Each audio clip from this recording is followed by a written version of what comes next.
Today's episode is sponsored by Factor. Factor makes meeting your nutrition goals easier than ever by delivering fresh, never frozen, dietitian-approved meals right to your doorstep.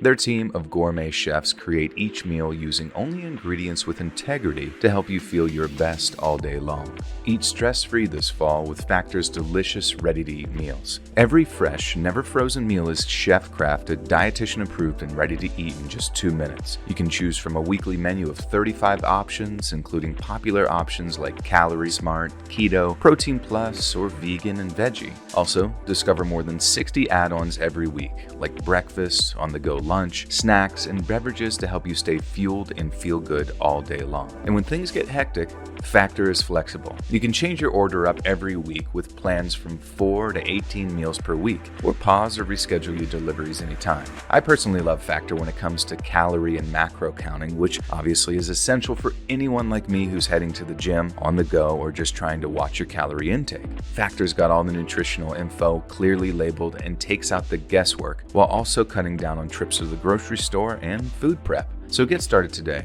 and fuel up your goals in life with the delicious convenience of Factor. Head to factor75.com or click the link below and use code LetsRead50 to get 50% off your first Factor box and 20% off your next month of orders. That's code LetsRead50 at factor75.com to get 50% off your first box plus 20% off your next month of orders.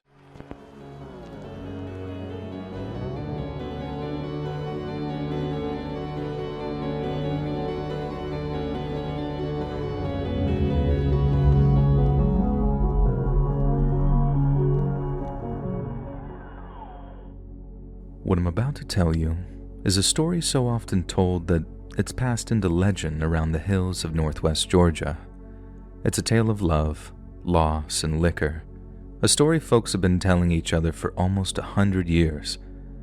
But unlike a lot of old myths and legends that you hear around these parts, this one is 100% true, and they got the documentation down in Cartersville to prove it.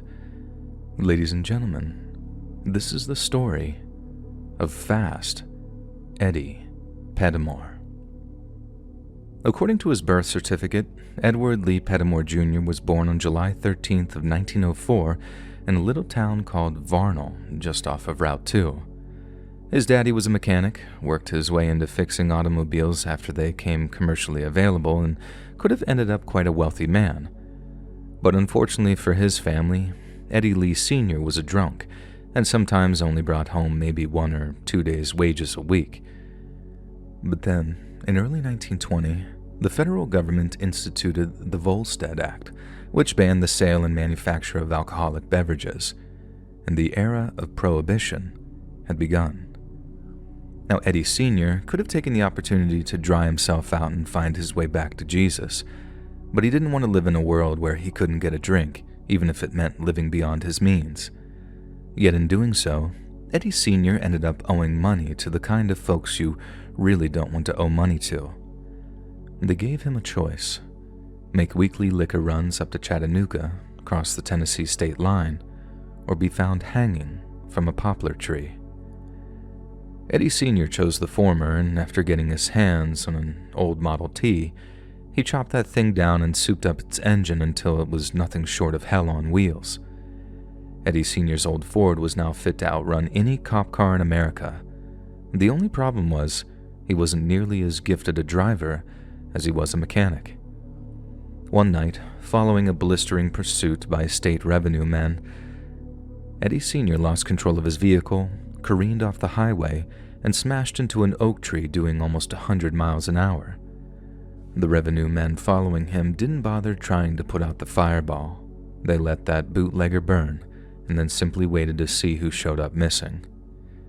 The crash left 17-year-old Eddie Jr. and his mama, a lady named Mary, with only one way of providing for themselves, and that involved Eddie Jr. approaching the bootleggers and offering to work on their automobiles.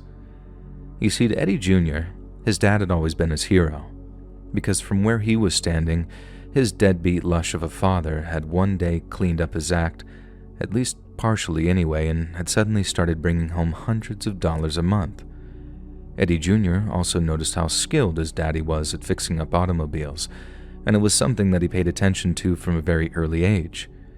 He might not have been anywhere near as experienced as his father, but he was the natural choice for the bootleggers who wanted someone who'd stay quiet and stay loyal. Eddie was obviously very eager to follow in his father's footsteps, not just because it meant providing for his family, but because he felt that Eddie Sr. would have been proud. The money was never an attraction. Most of it went to his mom anyway. Working with the bootleggers meant Eddie got to work on cars all day, and that's what made him happy. But what made him even happier was getting to drive them. Once he was a respected member of the bootlegging operation, Eddie's bosses started letting him test drive the cars that he worked on, just to make sure that they could handle being taken to full throttle. And that, ladies and gentlemen, is how they discovered Eddie was a goddamned natural. The bootleggers had carved out a kind of racetrack out there in the woods, and Eddie was beating the track times of some of their very best runners. So when Eddie was around 19 or 20, they asked him to start running liquor to Chattanooga for him, using almost the exact same route on which his father had lost his life. Every night, when Eddie told his mama that he was heading out and not to wait up for him, she'd worry herself sick. But she was just about the only one that did. Rumors started to run wild through local and state law enforcement. The bootleggers had a new driver and he seemed nigh unstoppable. Some officers had never seen anything like it and wondered how in the hell they were going to catch someone with such high levels of confidence and skill. This new guy did things no one else dared, and the cops started to think that the bootleggers had drafted in some kind of professional from out of state. Little did they know, it was young Eddie Jr. behind the wheel, and before long, Eddie's nickname was upgraded from Junior to Fast Eddie. Fast Eddie was bringing home money hand over fist, with most of it going to his mom, but without a taste for the liquor that made him holler rich, as you might say, he didn't have much which to spend his personal portion of the treasure. He kept squirreling it away someplace, letting it accumulate, and only occasionally taking some out to buy new shoes or a birthday present for his mama. Automobiles were his whole life, so Fast Eddie didn't concern himself with much else. But then one day, some of his fellow runners decided it was time for a little bootlegger bar mitzvah, which involved driving him over to a cat house over near Cohutta to get him acquainted with some of the ladies there. Fast Eddie had never been with a woman before, and it said that he looked like a deer caught in headlights as all those peaches lined up in front of him, each looking fine as wine. Eddie had the cash to pick 2, maybe even 3 girls, but he only chose one. A girl around the same age as him, named Lily May. Not much is known about young Lily May, only that she was an orphan, and then spent most of her life in an infamously unfit reformatory before finding employment at the Cohutta Cat House. Lily May had experience in such matters, and Fast Eddie did not. Then, true to the nickname he'd so deservedly earned, Eddie fell deeply and madly in love. According to folks who knew him, Eddie talked of nothing else but Lily May for a week straight, until finally, he drove on back to Cohutta Cat House and told Lily May that he wanted to marry her. The cat house madame laughed when she'd heard the news, and said it'd take $500 to buy Lily May out of service. Folks say that she looked just about plumb speechless when Eddie pulled out a wad of bills from his pocket, and then he and Lily May left hand in hand that very same day.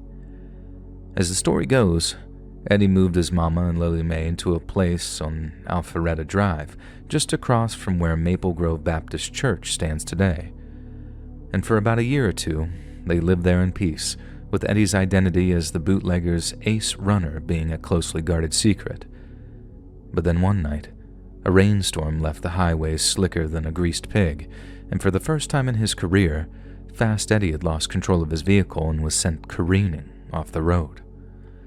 He managed to bring the car to a stop before it crashed into anything, but after coming to a halt in a patch of deep mud, Eddie realized that there was no getting the tires unstuck before the cops caught up with him. He jumped out of the driver's seat and then ran off into an orchard before the law saw where he went. Once he was at a safe distance, Eddie stopped, caught his breath, and reflected with relief on what a close call it had been. At least until he remembered that he'd left something behind. because stuck to the dash of the old Model T stock car was a photograph of his darling Lily Mae. Fast Eddie knew that he had to go into hiding, because now the county sheriff knew where he lay his head, and that same county sheriff happened to be the meanest son of a bitch this side of the Mississippi. Sheriff William Little Bill Harding was the grandson of a South Carolina slave catcher who ran for the hills come the end of the Civil War. Then his father had been a lawman who went by Big Bill. Big Bill was tough, but he was fair. Little Bill, on the other hand, was neither. In fact, I'd go so far as to say that he was a downright bully. No one around Whitfield County liked him, and even fewer people respected him. But folks learned quickly that to anger Little Bill, or even worse, to bruise his ego, was to invite a world of hurt upon yourself. By that point, Fast Eddie had been humiliating the law for years on end.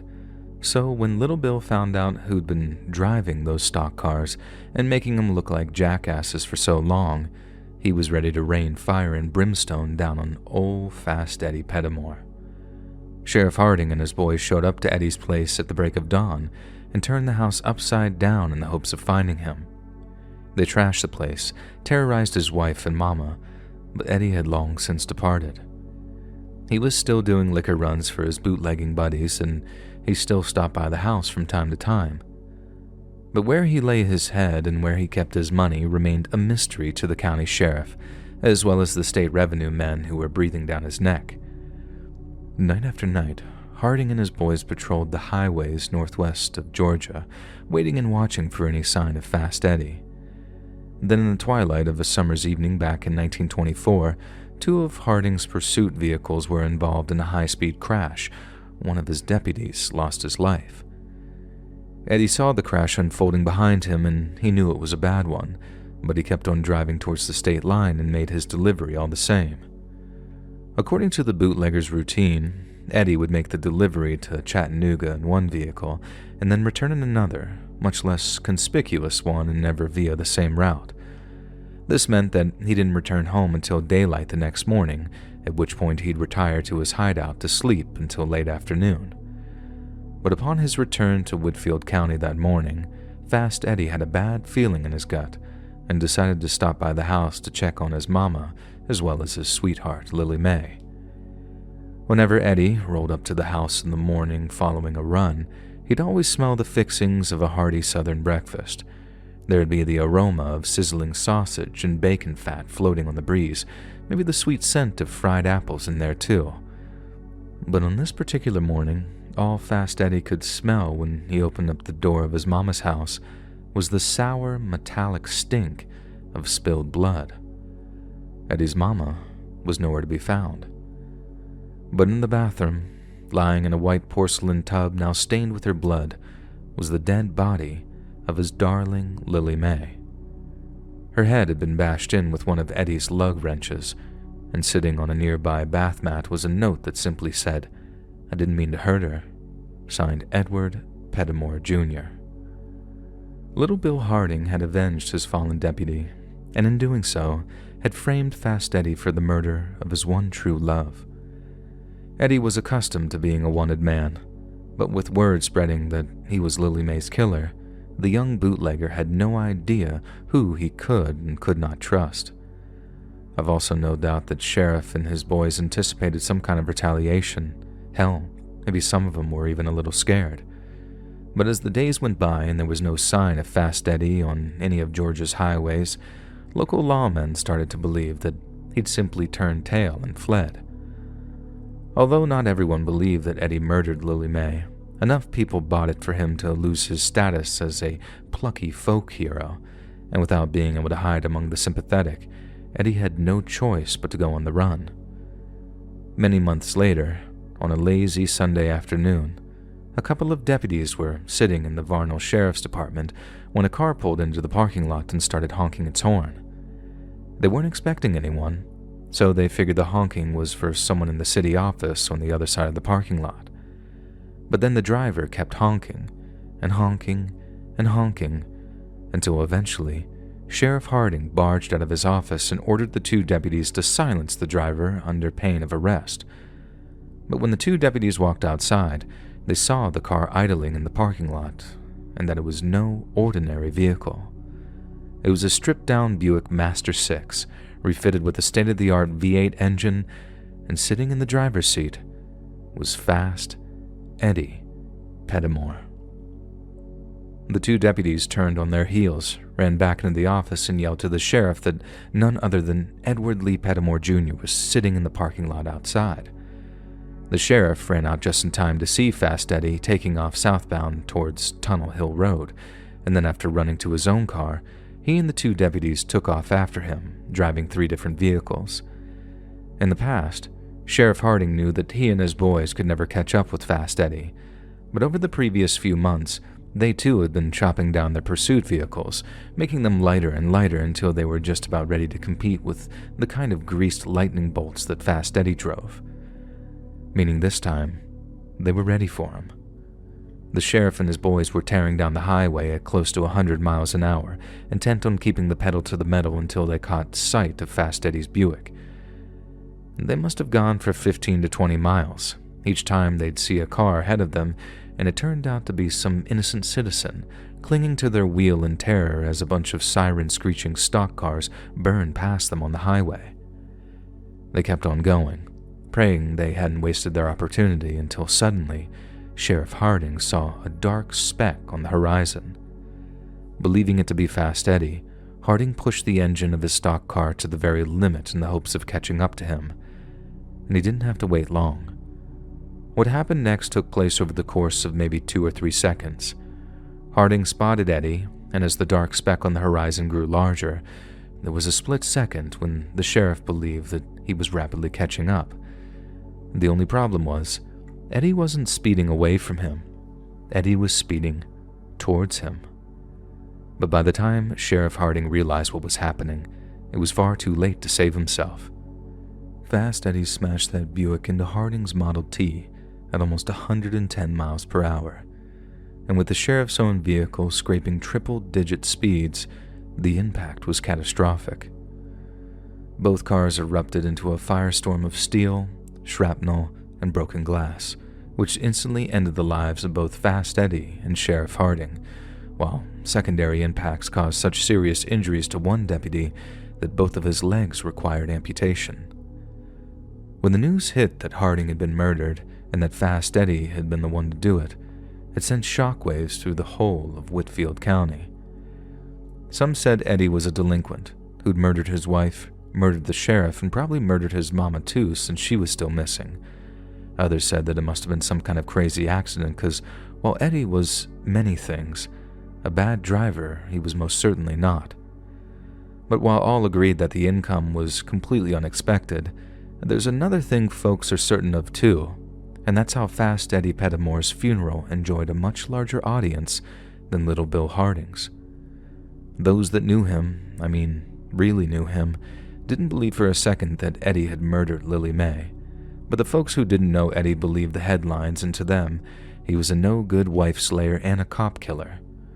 Most people didn't give a good goddamn what anyone had to say about Eddie, but there was one person who cared enough to do something to salvage his reputation.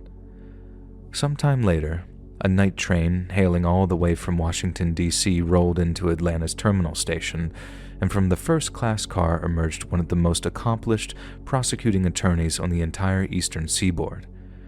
He was there to talk face-to-face with an old classmate from Yale who'd since taken a high position in the Georgia state government. Over lunch, the two men shared shrimp cocktails and pan-fried Chateaubriand at the Capital City Club, one of the most elite fine dining establishments in the entire country. And we know that because a copy of the bill exists in the state archives over in Morrow.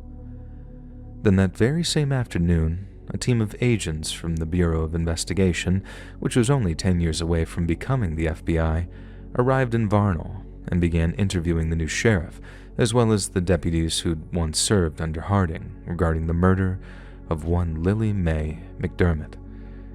They reviewed evidence, re-interviewed the deputies, and sought out character witnesses for both Fast Eddie and Sheriff Harding. Then by month's end, they turned up the heat so bad that one of the deputies finally cracked and agreed to testify against his fellow officers in exchange for avoiding the state's brand new method of execution, the electric chair. And legend has it that this is how those BOI boys got the deputy to crack. The governor claimed the electric chair was the bleeding edge in dispatching murderers both quickly and painlessly. And after a rigorous testing phase, don't ask, the chair became the state's primary method of execution. But some devious BOI agent starts telling the deputies how that's all a bunch of horse crap, how he's seen the electric chair in action with his own eyes, and how even with all the crap he saw in the trenches over in France, it was still the most ugly, haunting, and horrifying thing he's ever seen in his whole life. He terrorized those deputies by telling them how the chair cooks men alive, how they shriek and wail for their mamas to make it stop as their skin blisters and their eyes boil. He said he'd seen a man burst into flames, another who cried tears of blood, and a third who endured hours upon hours of almost constant agony, pissing in his britches and soiling himself until his heart finally gave up and exploded in his chest. If one of the deputies didn't do the right thing and told the truth about what happened to Lily May, then all of them would be headed to the electric chair, and all of them were going to burn. I guess it only took so much of that kind of box talk before one of them cracked, and when he did, the whole rotten house came tumbling down around them. No one ended up going to the electric chair, not since all attested that it was Sheriff Harding that had wielded the lug wrench and written the false confession. But at their sentencing, the judge made no bones regarding their associated guilt, and wondered aloud how men who'd sworn to uphold the law had so suddenly seen fit to break it. What he also wondered aloud was who exactly had prompted the hotshot prosecutor to come all the way down from Washington, D.C. to work on a case that no one believed would bear fruit. That's when the attorney informed the judge that his wealthy benefactor was, in fact, sitting in that very same courtroom with them, and directed his attention to the gallery where a woman in black sat with a long black veil covering her face. As the court turned to look at her, the woman lifted her veil, and although not all those in attendance recognized her, the revelation drew gasps from those that did. It was the widow, Mary Pettimore, Fast Eddie's grieving mother. Much like her son, Mary had lived frugally, especially considering that she was sat on a nest egg of almost $500,000, which would be worth almost $10 million in today's money. Her attitude to it was very much easy come, easy go. So instead of spending it and risking alerting people to her family's vast hidden riches, she let the cash pile up for years on end, until the day arrived when she finally had a reason to spend it. And spend it she did. And that's how she ended up in D.C., greasing the wheels of power with all her accumulated wealth, until she found herself sitting in the office of that hotshot prosecutor who brought the hammer down on the Whitfield County sheriffs. She tasked him with clearing the name of her first and only child, and it was a task that he went on to accomplish with style. It meant a lot to those who cared, but in the grand scheme of things, it didn't really change much. Those that loved Eddie carried on loving him, and those that didn't carried on doing just the same. Little Bill Harding was now officially a murderer, but he was dead. Hated in life, and then hated in death, and Eddie was dead too. The news hit state law enforcement hard, but it made barely a ripple in Whitfield County. It's not like the sheriff's department wanted to go hollering about what had happened, and there was no official apology or anything, not like there would be if it happened today. I guess that's why folks started telling this story in the first place, so people really know what happened between Fast Eddie, Little Bill, and Lily May. Because a man doesn't die when he passes away, not really. His true death comes when there's no one left to remember him, when that final memory of him flickers out, and he's forever forgotten.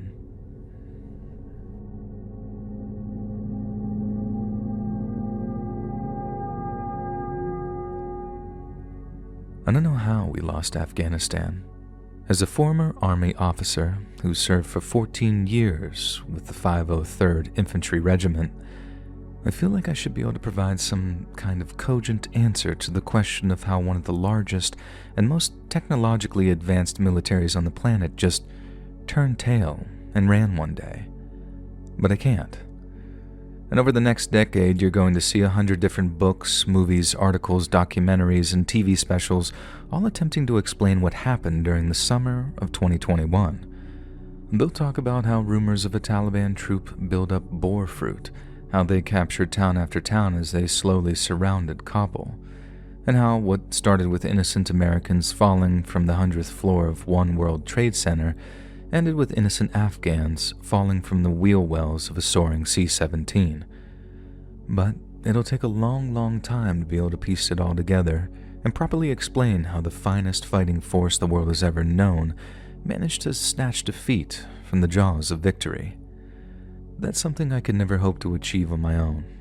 But what I can do is tell you how the United States managed to lose one very specific district nestled up in the mountains of Kunar province, named Asadabad.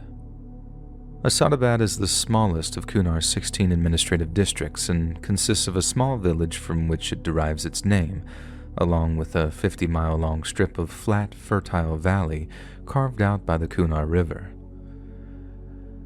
It's home to around 35,000 people, a third of which live in the village while the rest are scattered around the valley floor in mud brick compounds that are almost 1,000 years old. It's a pretty unremarkable place in eastern Afghanistan, and if you don't know what I mean by that, think crystal clear blue skies, stunning semi-alpine vistas, and grinding subsistence poverty. But what did make Asadabad remarkable was the fact that its district center was only 7 miles away from the Pakistani border, which made it a major smuggling route for the Taliban's weapons as well as its opium. I know those guys waged a major PR campaign after they took over and made a big deal out of eradicating Afghanistan's poppy fields to show how anti-vice they are. But when they needed money for weapons and ammunition, the Taliban had no problem allowing opium traffickers to ply their trade, just as long as they got a tasty cut of the profits via the heavy taxes they imposed. They made a lot of money that way too. So in the winter of 2008, we rolled into Asadabad with the goal of cutting off their smuggling routes. The first problem we encountered was that Asadabad's chief of police was corrupt to the core. He was taking money from the Taliban to keep his officers away from certain areas. He was taking money from the smugglers to turn a blind eye to their operators.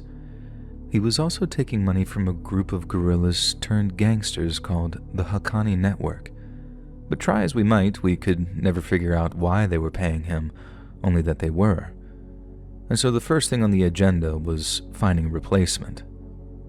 The 503rd might have been responsible for the combat and supply end of things, but all of the civilian administration fell under the jurisdiction of the Department of State. The DOS had an HQ over in Kabul, and every so often, they'd fly over a representative on a Chinook to liaise with our battalion commander. And then one day, the DOS Chinook touches down at our battalion HQ, but the representative isn't alone. He brought the chief of police's replacement with him, and his name was Najibullah. Chief Najibullah belonged to a large family that, for reasons that were never fully explained to us, had been kicked out of Asadabad many years earlier by the Taliban. Najibullah and his boys hated those guys, and we were very confident that they'd perform better than their predecessors, who had melted away whenever the Taliban launched attacks. Then, with more of the Taliban's fighters tied down in Asadabad, it would be much easier for the teams of Green Berets to swoop in on the smugglers' transport routes and choke off the enemy's largest source of revenue and supply. At least, that was the plan. But whenever I think of plans these days, I'm reminded of a poem that I had memorized back at West Point. But little mouse, you're not alone, and proving foresight may be vain. The best laid plans of mice and men go oft awry, and leave us only grief and pain. For the first couple of weeks, Najibullah and his boys performed exactly as expected, and they were a huge upgrade compared to the police officers the previous regimental combat team had worked with. Having our Afghan National Police officers actually doing their jobs added a very fragile but much-needed layer of security to the district, which meant the Taliban started to have problems maneuvering, evacuating wounded fighters, and getting ammunition to their key firing points during firefights. As you can imagine, that made our offensive operations run much smoother and meant that we finally started to make some serious progress in terms of stopping the flow of weapons and opium going back and forth across the border with Pakistan. Najibullah was tough, and he had an ego about him, but the effect that he had on our area of operations was phenomenal. And so for a while, we were all his #1 fans. But then, when the winter came to an end, and as the spring fighting season started to approach, we noticed that Najibullah's methods of enforcing the law were becoming more and more robust, for lack of a better word. One morning, around the middle of February, word filtered down the chain of command that a village elder had approached Battalion HQ to make a complaint about Najibullah.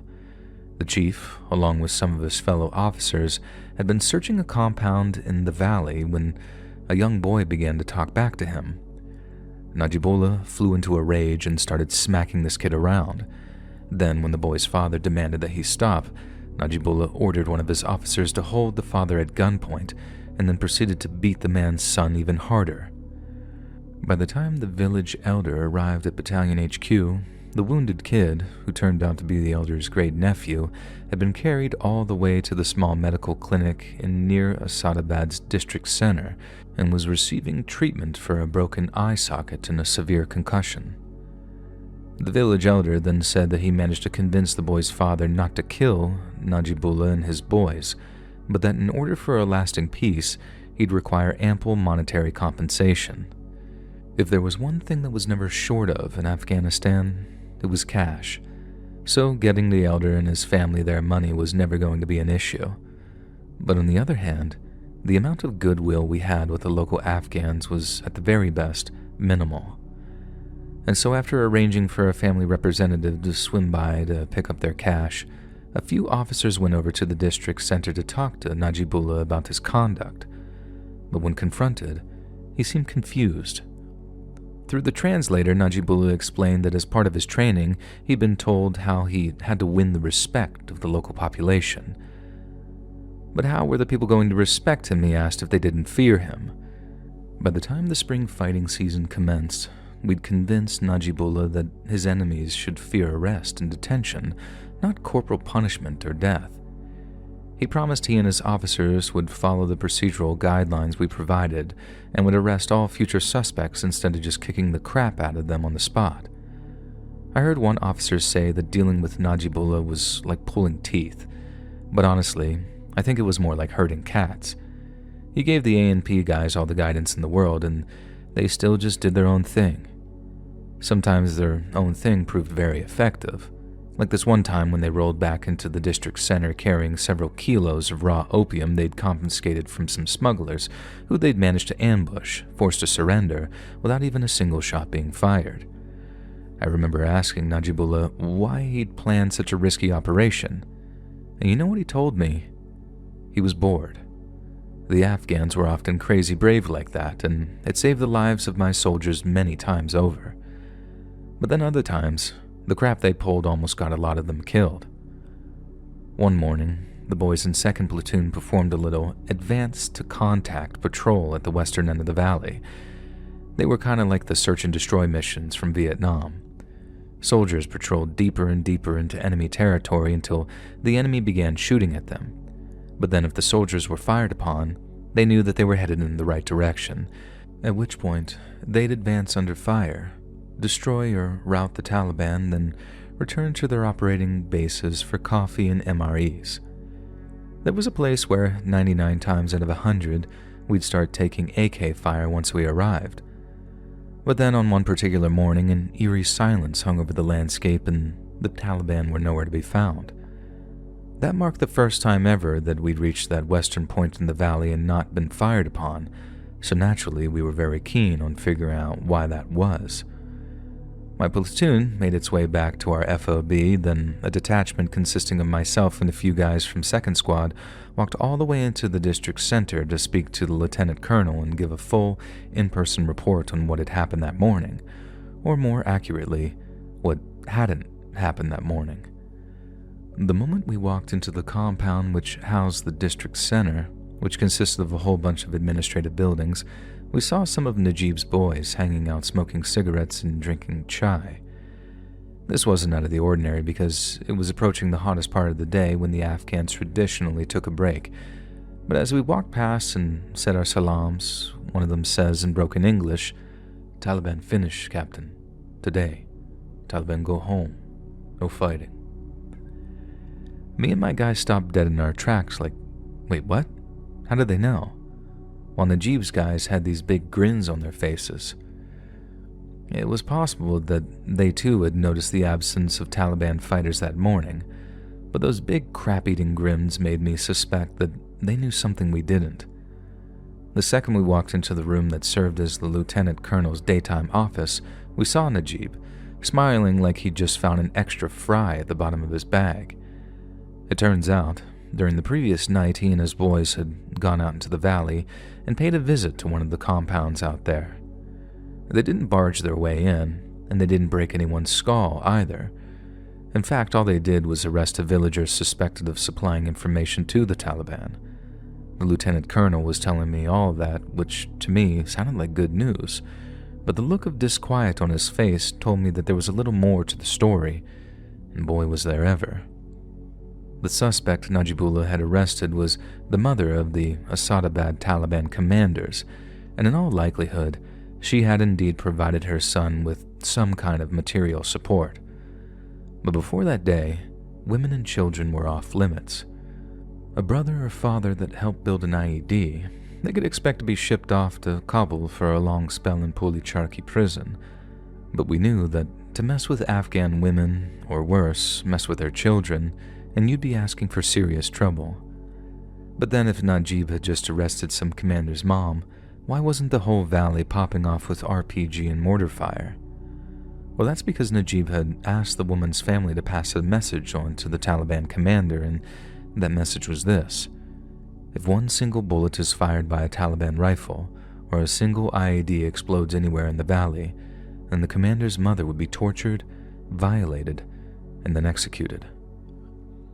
We asked if Najib had proof of the mom's material support, and in response, he asked why we needed it. He knew her son was Taliban, everyone did, and to him, that was all the proof anyone needed. If we wanted to beat the Taliban, he said through the translator, then we had to start hitting them where it hurt. I had to then explain again through the translator how that was not at all what we wanted to do, and we told Najib that 100 times. We wanted to win hearts and minds and contribute to the cycle of violence as little as possible in our efforts to remove the Taliban. So, without any real evidence of her guilt, he was going to have to release the Taliban commander's mom, and he had to do it immediately. Needless to say, Najibullah was not happy about being ordered to release his prisoner, and accused us of undermining his authority. He also said that the moment the commander's mother had reached safety, the Taliban would attack our positions with everything they had, and he was right. We just had a hard time explaining how, when that happened, it had to be all his fault, but continued to keep her prisoner, and whatever consequences we had in store would be much worse. The second we delivered the commander's mom back to her compound, families started packing up and leaving the Asadabad Valley to seek shelter elsewhere. They knew what was coming, and so did we. But when it came, we were ready for it. In what amounted to an extremely reckless attack, the Taliban attacked every forward operating base we had, all while dropping 82 and 120mm mortars onto the district center. It was a revenge attack, but because they rushed to mount it, we scored exactly 33 Taliban KIA while suffering only one wounded soldier. It was the largest multi-contact firefight we'd experienced thus far, and it had been a complete turkey shoot. But then, who goes and takes the credit for it? Naji goddamn Bullah. He claimed that it was he that had tricked the Taliban into a hasty and disastrous attack, all by merely pretending to arrest one of their commander's moms. And the worst thing was, all the villagers believed it. That's not to say Najib and his boys didn't stand their ground and fight like tigers. They did, and all the civilians who hadn't evacuated the district center saw them doing it. But instead of just chalking one up for the visitors, Najib spun the whole thing into a huge PR victory for himself, which in all fairness delighted everyone further up the chain of command. They were relying on him to win the villagers' respect, and having finally done so, Regimental Command didn't want anyone pissing on his parade. They told us to back off, let him do this thing, and focus on consolidating the strategic advantage following our recent victory. So that's what we did. But once he figured out that he was working unsupervised, Najib not only went back to his less scrupulous ways, he got way, way worse than before. The first sign of it was when we took some of Najib's A&P guys with us on a patrol, and while we were taking a break to hydrate, they walked away from the larger group. They told the translator that they were going to the bathroom, but maybe a minute later, the very strong smell of marijuana came floating in on the breeze. One of my soldiers then walks around the corner of the compound wall while we were sheltering behind, where he finds the two A&P soldiers sitting on the edge of an irrigation ditch, high out of their minds on what smelled like some very strong pot. I asked them through the translator, what would Najibullah say if he found out about this? But the officers just laughed and told us that it was Najibullah himself that had given them the marijuana. I didn't believe them at first because the Afghans had this way of telling you pointless little lies as a way of saying either mind your own business or go F yourself. Like when one of my soldiers' Oakley sunglasses went missing after a patrol, and we saw what looked like a 70-year-old farmer wearing an identical pair just a few days later. I asked where he got his sunglasses, then after looking me dead in the eye and thinking about it for a couple of seconds, he told me, I made them, and walked off. It was such a huge lie that it was almost worth admiration, just like a couple of police officers telling me their chief gave them pot to smoke on patrol. But the crazy thing is, Najibullah really did give those two officers a bunch of pot, and he did it as a reward for going out on patrol with us. When we got back from patrol, we went to see Najib and tell him about his two pot-smoking officers, but when he walked into the old Soviet police building he'd taken for his HQ, it looked more like a Snoop Dogg video than a police station. A handful of A&P were sitting around a little satellite TV, passing around a hash pipe and giggling like teenagers. When we walked into Najib's office, he was just sitting behind his desk, with his eyes so pink they look infected, staring at this big old pile of money. Then behind him, and like an old-timey cloth sack, was the largest amount of marijuana I had ever seen. We got the translator in and asked him where he got all the marijuana. Officially speaking, marijuana was illegal under the laws of the new Afghan government, but unofficially, it was tolerated so we could focus on dealing with the opium crop, which was how the Taliban made most of their money. Plus, marijuana had been part of the lives of everyday Afghans for literally thousands of years. Telling them to stop would have felt pointless. And on top of that, it would have been exceptionally rude for Najib to refuse the farmer's gift. But that wasn't our issue. The issue was that Najib couldn't allow his officers to be smoking on duty, and neither should he for that matter. Najib just sort of rolled his eyes as the translator relayed our scolding reply, then promised that they wouldn't smoke on duty anymore. But just days later, he went back on his word and explained that he needed to give his officers marijuana to smoke or they'd refuse to go out on patrol. And that was complete horse crap, but it wasn't really marijuana use that was bothering us. It was all that money that he had on the table. The money that was given to Najib to pay his officers always came perfectly stacked and shrink-wrapped, and it was all brand new, crisp, clean bills. But the bills in the pile of cash on Najib's table looked old, creased, and used. We asked if he was taxing the villagers or taking bribes of some description, but he took terrible offense to that and insisted that it was his officers' pay. We were soldiers, not cops, so there was only so much we could do in terms of tracking down where the money came from, and even if we could prove that he was taxing the local villagers, which was well beyond his authority, he could just reframe the taxes as gifts and then intimidate the villagers into corroborating his story. If it sounds like Najib has a pretty solid grip on local power, that's because he did, But although he was helping keep the Taliban at bay, he was causing more and more problems as the power went more and more to his head. But the thing that I have about power is it requires a hell of a lot of self-discipline, because without it, you don't just lose the men under you, you lose yourself too. About a week or so later, we were still trying in vain to get one of the villagers to admit that Najib had been taxing them. They were all so scared of him at first, and it seemed like no one was going to tell the truth. Then suddenly, someone came forward with an incredible accusation. 2 farmers, brothers whose families lived in the same compound, finally confirmed other suspicions that Najib had been taxing them. Yet they also claimed that after discovering his family was unable to pay, Najib had kidnapped one of the farmer's 9-year-old twin sons as a form of collateral.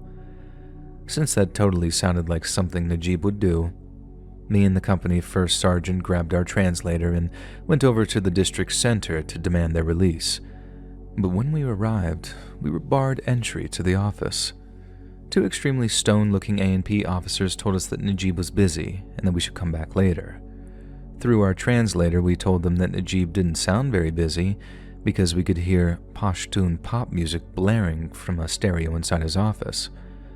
The officers kept insisting Najib wasn't taking any visitors, and in the end, we had to threaten with having every single one of them removed from their posts before they stepped aside and allowed us into the office. But when me and that first sergeant opened up the door and walked inside, neither of us could believe what we were seeing. We were looking for 2 missing boys, right? And I honestly figured Najib was holding them in the old station's large undivided jail cell. But when the first sergeant and I walked into his office and we saw Najib sitting behind his desk with his shirt open, while a small girl stood in front of his desk, dancing in time with the music. I say little girl because the kid had a dress on, little sandals with bells on, and was wearing what appeared to be makeup.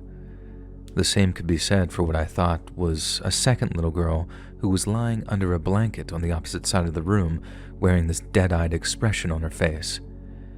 That all lasted for only about half a second because the second Najib saw us, he turned down the music and then started yelling at our translator. I figured our translator would wait to hear him out and then start translating, but instead, he started yelling back at Najibullah as he went over to grab the dancing girl. The whole time I'm yelling at our translator, "Ask him where the girls came from," but he's still yelling at Najib, who's yelling back at him. And then finally, after screaming so loud at Najib that I thought he was going to shoot him, our translator turns to me and says, "They're not girls, they're boys, the 2 missing boys."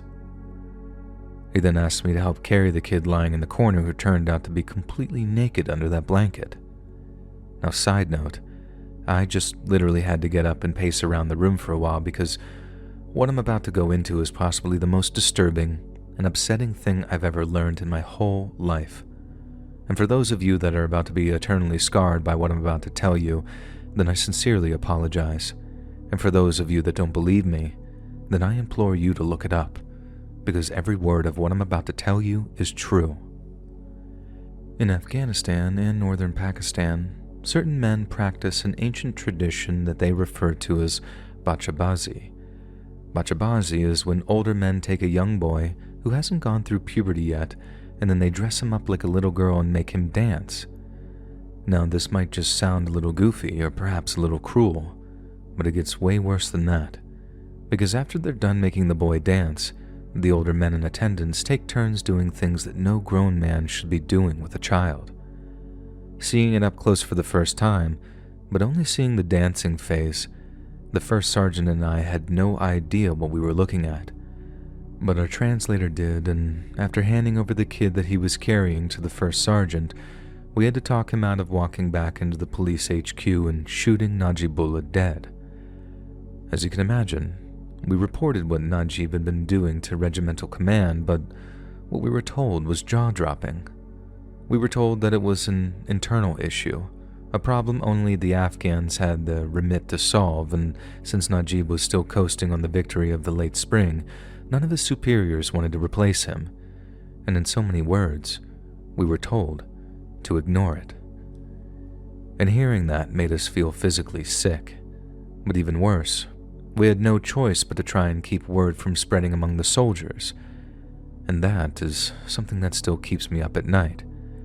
If I allowed the details of Najib's nightly activities to spread among the platoons, one of my soldiers would end up fragging him, and despite me also wanting to end his life, if Najib ended up dead, a veritable shitstorm was sure to follow.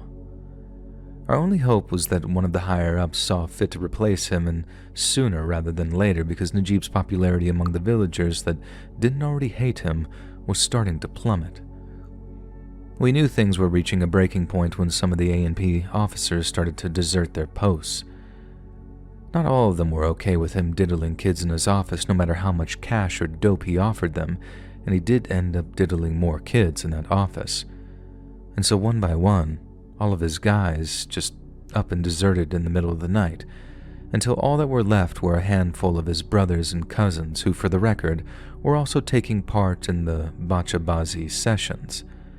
We ended up pleading with our CO to get on the horn to Kabul, because we needed at least a dozen new A&P officers to maintain security around the valley floor. But before that could ever happen, everything suddenly came to a head. Remember the guy who we delivered cash compensation to after his nephew talked back to Najibullah and got his ass beat? Well, we're out on patrol one day and he's out working one of his fields as we're passing. Then when he sees us, he comes running over and starts yelling at our translator saying he needs to talk to us. The farmer and our translator then talk for a good few minutes before finally they stop talking and our translator turns to me. It looked like he was struggling to find the words for a second, then when he spoke, all he said was, "I think you need to pull your guys out of the district center tonight." I asked him why, and he tells me, "Trust me, take you guys out of the DC or they'll all be killed." Obviously, I'm not taking orders from a damn translator, no matter how much I like the guy, so I order him to start making sense already and to tell me what the farmer had said. According to the translator, the farmer was talking indirectly, in riddles almost, because he couldn't be heard giving Americans information on Taliban attacks. But essentially, what the guy was trying to tell us was that something big was coming, and it was coming that night, and it was going to be bad. Not one to run from a fight, I started asking our translator what exactly made him think that we couldn't repel a night attack. Seeing as we had around $100,000 worth of night vision equipment with us, I didn't think that posed a significant threat, but the translator was insistent. He told me we couldn't stop what was coming, that from the way the farmer talked, every Taliban fighter in Kunar was headed our way, probably to even the score for the losses they suffered back in spring. Without boring you with too much of the strategic stuff, let's just say that there was no way that we could adequately reinforce the DC against an attack that large without abandoning the operating bases in the surrounding hills. But if we abandoned those bases, the Taliban could simply move into our old positions, concentrate their fire on the district center, and the whole company would be up shit creek without a paddle.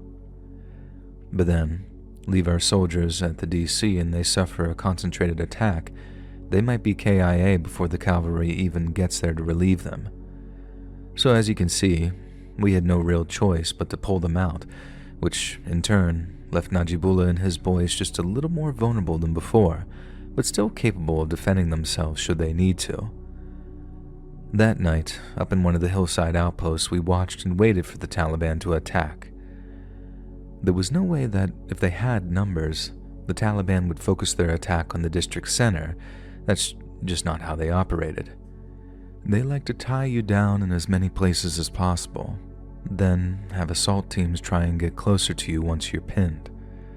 So, if they were going to attack the district center, they'd have to hold us in place at the hillside outpost before they attacked the district center.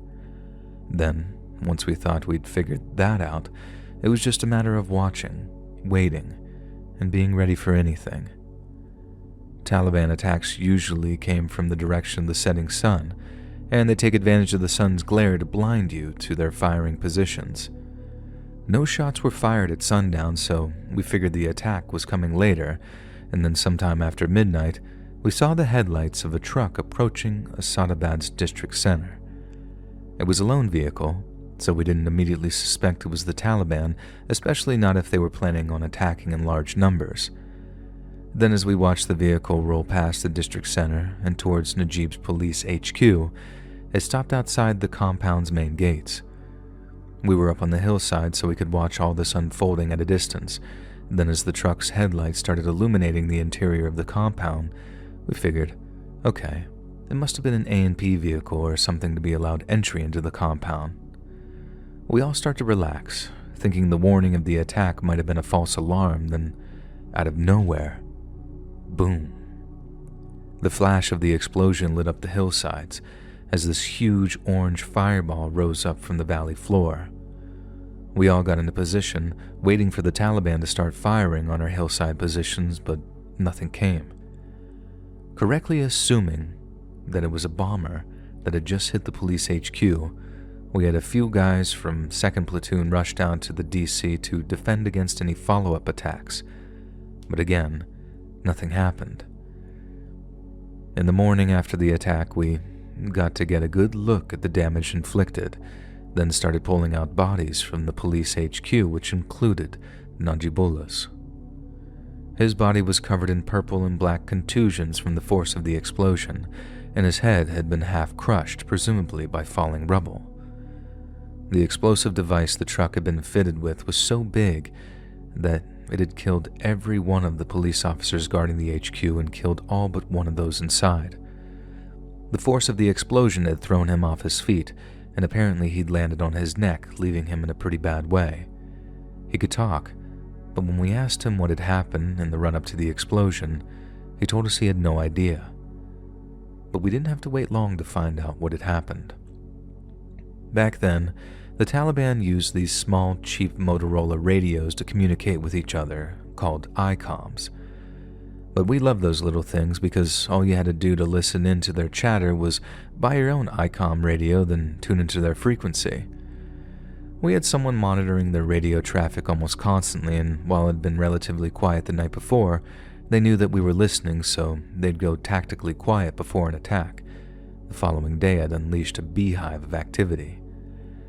The Taliban were proud of what they pulled off, and they had a right to be, because this was their plan. First off, they'd spread rumors of a huge coordinated attack on Asadabad. Then, once we were all sitting in our positions, waiting for said attack, they simply drove a stolen A&P vehicle right up to the gates of the police compound and asked to be let inside. Knowing the A&P guys wouldn't recognize the disguised Taliban driver, they had to think of something that would have the A&P letting their guard down, and that thing was this. The driver rolled up to the compound, then when questioned on who he was, as well as what was in the truck, the driver told the guard on duty that he brought 3 Bachabazi boys to Najibullah as a gift for defeating the Taliban back in the spring. This was all the guards needed to hear, and then after parking his truck right next to the HQ building, the driver simply grabbed his detonator, shouted "God is great," and then blew the whole compound to Kingdom Come. Killing Najibullah, along with those still loyal to him, was a huge PR victory for the local Taliban, and without A&P officers to back us up and curtail the smuggling, the Taliban had the upper hand. This made the remainder of our tour much, much tougher than it had to be, and I have no doubt in my mind that it contributed to the loss of American life during our subsequent combat operations. But without a doubt, the most significant impact it had was turning the local population violently and irreversibly against us. Under the watch of the United States military, a sick, evil man had been permitted to abuse little boys, and not just on one occasion either. It's suspected that Najibullah and his officers kidnapped more than a dozen children before abusing them in lieu of illegal taxes he'd imposed on their families. If someone did that to me, and one of my kids, I'd do just about anything to see them dead, and I wouldn't shed a tear if the people protecting the abuser died either. Especially if they'd come from some faraway place and had long outstayed their welcome. Like I said at the beginning, I can't tell you exactly how or why we lost the war in Afghanistan. I just know we wouldn't be the first great power to admit defeat there. Because as our own society begins to display some subtle and not so subtle signs of decline, perhaps Afghanistan will once again have earned its nickname as the graveyard of empires. Hey friends, thanks for listening. Click that notification bell to be alerted of all future narrations. I release new videos every Monday and Thursday at 9 p.m. EST, and there are super fun live streams on Sundays and Wednesday nights. If you get a story, be sure to submit them to my email over at LetsReadSubmissions@gmail.com, and you might even hear your story featured on the next video. And if you want to support me even more, grab early access to all future narrations and bonus content over on Patreon, or click that big join button to hear about the extra perks offered for members of the channel. And check out the Let's Read podcast, where you can hear all of these stories in big compilations located anywhere you listen to podcasts. All links in the description below. Thanks so much, friends. And remember, I wish I was pregnant.